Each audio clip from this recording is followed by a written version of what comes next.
Hey everyone, welcome, I'm MisterBo, and Bungie has just revealed the Warmind DLC for Destiny 2. In this video we're going to be going over what they showed off in their live stream, showing you some of the gameplay that they showed off, as well as going over some of the information they didn't cover that has now gone up on the Destiny website, because there's a lot of stuff there like strikes and more details that they haven't gone over.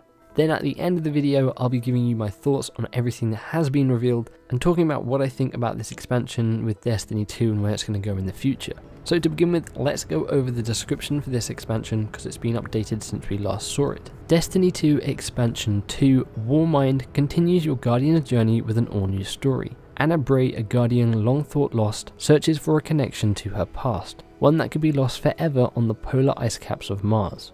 As Golden Age warsats begin slamming into the ice, the glaciers begin to thaw, revealing the core of the Warmind Rasputin, and an ancient Hive enemy bent on its destruction. Now free, the Hive swarm in service of their god Zol. Help Anna discover her past and destroy the Hive's gargantuan worm god before it's too late. Now in this expansion we'll be getting a brand new raid layer called the Spire of Stars, which I will assume puts an end to the Emperor Callus storyline. We're then going to be getting new themed weapons, armor and gear to earn, an all new ritual activity, the Escalation Protocol, an all new relic called the Valkyrie, 2 new strikes, new story missions and adventures, a new destination, the polar ice caps of Mars, and access to multiplayer arenas in private matches with the introduction of 2 brand new Crucible maps, and I would assume 3 brand new Crucible maps if you're on PlayStation, but I don't believe that has been revealed at this time. So on screen you're going to be seeing gameplay from the live stream that Bungie did, but we're going to be talking about the information that is present on the Destiny website. So firstly, the brand new location is Hellas Basin, located on the polar ice caps of Mars. Journey through a new destination on the polar ice caps of Mars. Along with that we get a brand new enemy type, the Grasp of Nokris. These fanatical followers of Zol have been dormant in the frozen wastes of Mars for centuries. Now they claw their way to the surface, intent of conquering and consuming in the name of their god.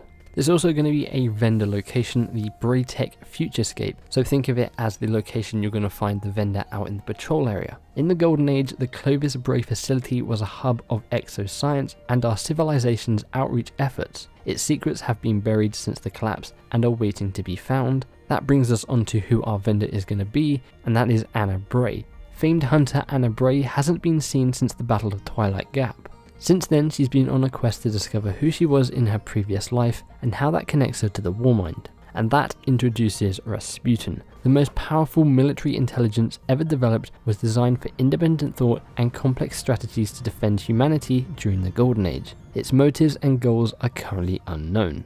So that is sort of the outline for this expansion, the new location, the new enemy type of the Hive, the main enemy for this expansion in the form of Zol the Worm God, our new vendor, and the sort of area we're going to find that vendor in the patrol location. So now let's take a look at some of the stuff they did show us in this reveal stream.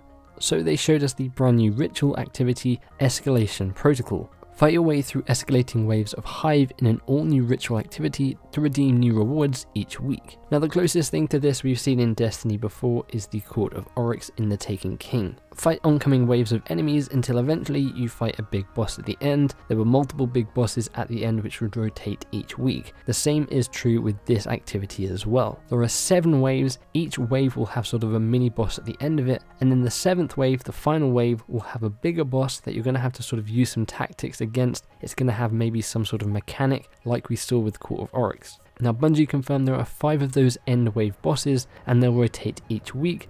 So when Warmind comes out, for those first 5 weeks we'll have a different boss at the end of each of these activities, and then it will reset back to the beginning. Now with this activity there's also going to be weapons and armor to earn that are only available through this activity, so if you want to get all those weapons you're going to have to play this. Now Escalation Protocol will become available after you have completed the main story campaign, but if you're out in patrol in the public area and someone has already activated this, you can hop in and help them and maybe get some rewards from that.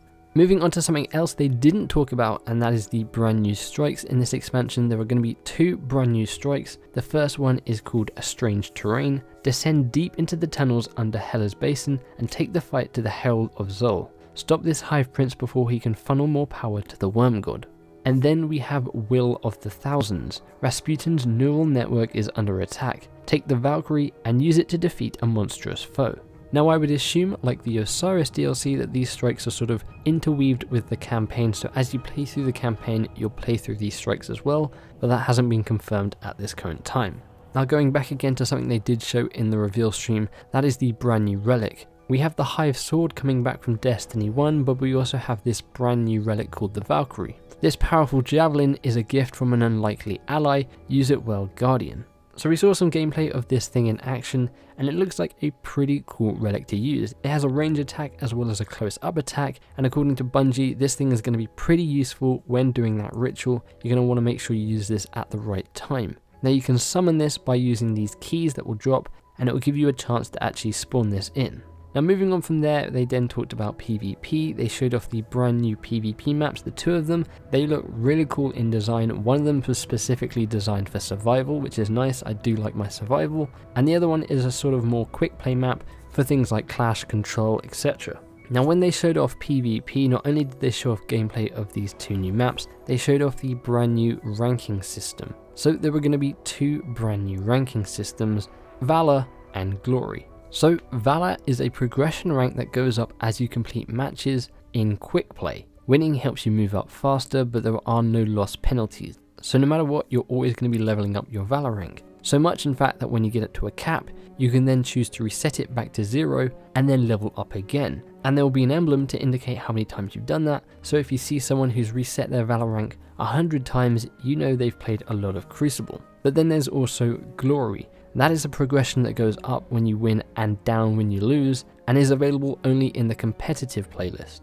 So if you're a good player, you're going to move up, and if you're not that good of a player, you're going to be moving down. So this should hopefully give more replayability to PvP. It's going to make you actually try to achieve something. Now there's also going to be rewards linked to this as well. They didn't really show off any of those rewards, but some of the rewards will be earned by getting up to a certain level and then maybe completing a certain task, like get a number of kills with a pulse rifle, sniper rifle, etc. Now each season there's going to be one special weapon that can only be earned by getting to the Fabled level in the Glory rank.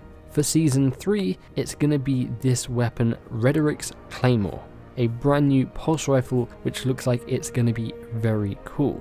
It has Outlaw, which we know is getting fixed, but it also has a brand new perk on it which when Outlaw is activated, you'll gain rapid fire on your weapon and that won't take away from the impact. So this thing looks like it's going to be a beastly pulse rifle to get for PvP, but it is going to be pretty hard to get. You're going to need to get up to a pretty high rank in that ranking system. So this is going to be one of those weapons you want to go and hunt and grind for. Now of course they also showed off private matches. Not really much has changed from Destiny 1. The only thing that has changed is for you to choose the time of day for the map you want to play. That is no more, so you're sort of stuck with whatever you load up into. But that is really everything they showed off in the Twitch reveal. That is everything available on the Destiny website. There are some pictures of some new gear as well, which I'll probably put up on the screen. But overall, my opinions on this is definitely a step in the right direction. Along with all this new stuff, they showed off some of the new changes to some of the exotics. We've already seen some of them, but they showed off a few more in this stream, and it really feels like exotic weapons are actually exotic now. There's a reason to use them. Before playing Destiny 2, there wasn't really an exotic that I was like, I really want to use this because of that perk. I kind of just used the Mida multi-tool for team shotting, but now there's a lot more variety in some of these weapons, and there's a few exotics that I don't even have yet, which I want to get because they look really cool with this brand new update.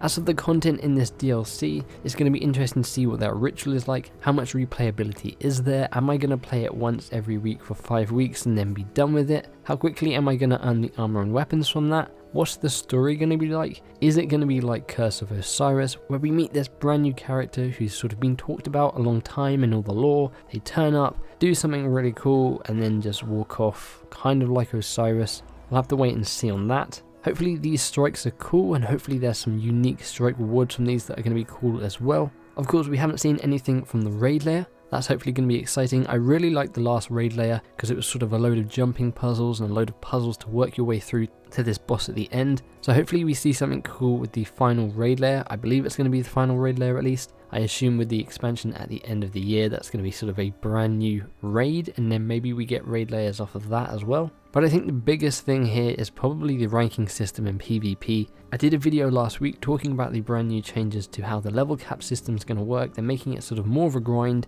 and with all these new activities, the ritual and the PvP ranking system, there's going to be a lot of stuff to get your teeth into and to do, and hopefully fill that time up.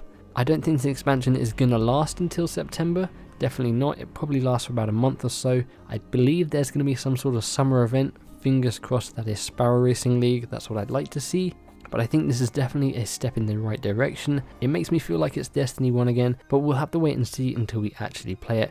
The expansion releases on May 8th, so let me know in the comments below what you guys think about this. Are you excited to hop onto this expansion? Was there anything here that got you really excited, or was this kind of more of the same and you're probably going to give it a miss and see what they have to offer in September? Let me know in the comments below, because I would really like to know your opinions on this. Going into this stream, I thought there wasn't really much they could show that would get me excited, but this stuff definitely has got me excited. If you guys enjoyed this video, feel free to give the like button a big old hug, subscribe for more Destiny content and coverage, boop that bell to be notified when my future videos go live. Hopefully you guys have an awesome day, thanks for hanging out with me, I'm excited for the future of Destiny 2, and I'll see you guys in the next one.